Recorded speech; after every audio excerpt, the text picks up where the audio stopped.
Hello, space enthusiasts! Welcome back to the channel.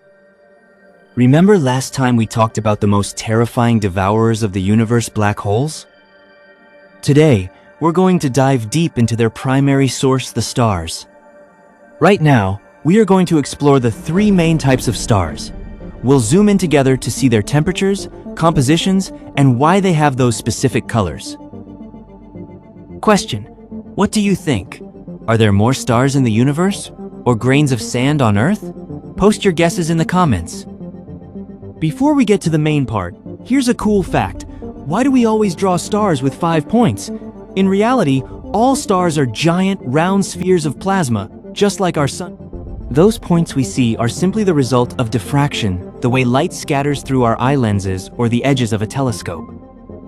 Question: do you believe that stars aren't actually pointy? Our first stop, blue-white stars. The most stunning example is Sirius. The temperature of these stars can exceed 30,000 degrees.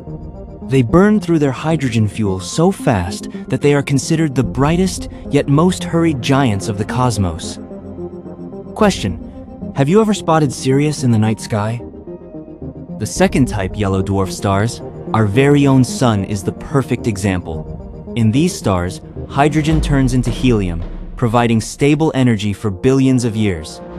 They are the energy sources that create the most ideal and peaceful conditions for life in the universe.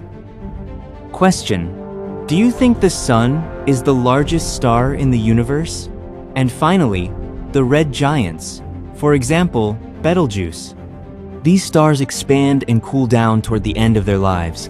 That's why their temperature is lower, but their size is terrifyingly massive.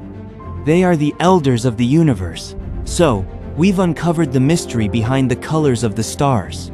To see how these giant stars turn into the terrifying black holes we discussed last time, click on the video appearing on your screen right now. Don't forget to subscribe. See you in the next video.